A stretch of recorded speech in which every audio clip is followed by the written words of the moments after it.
જય દ્વારકાધીશ, જય જવાન, જય કિસાન। હાલો ખેડૂત મિત્રો, તો આપણે આજે મોટર કાઢવાની સિસ્ટમ છે આ જે આપણે આવી રીતનો પાઇપ વીંટાતો જાય અને આ જનરેટર ઉપર હાલે છે। જો અને આમાં આપણે હેઠે પાડે જગ્યા ના હોય, ક્યાંય પીત વવાઈ ગયું હોય, ખેતર ક્યાંય ખાલી ના હોય તો જો આમાં આપણે પાઇપમાં વીંટાઈ જાય અને આપણી મોટર ખેંચાઈ જાય।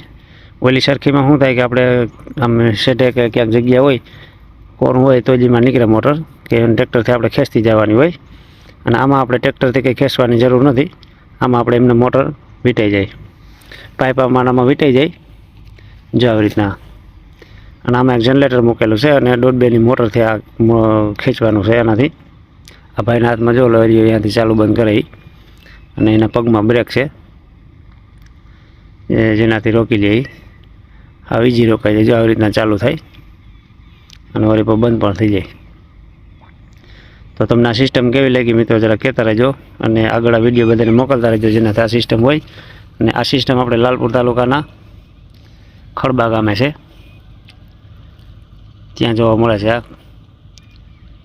જો મિત્રો આપણે જોઈ શકો છો, આ જનરેટરથી હાલે આ મોટર છે અને મોટા મોટા 3-4 શકર મૂકેલા છે। આરામથી ફરતો હોય, મોટર નીકળતી હવે ઈજી નીકળી જાય, આમાં કોઈ જાતની તકલીફ ના પડે, કોઈ જાતનું ટેન્શન નહીં, કોઈ જાતની બીક નહીં। ઓલું આપણે ગરેડાવાળું હોય ને એમાં બીક હોય, આપણે મોટર ખેંચવામાં નીકળે ના નીકળે ને એવું એ પ્રમાણે। જ્યાં મોટર આવી ગઈ બાયડે, મોટર છોડાવી દીધી ને હવે આપણે પંપ છોડાવી નાખ્યો। તો મિત્રો આપણે વિડીયો કેવો લાગ્યો જરા કહેજો કોમેન્ટમાં। જય જવાન, જય કિસાન।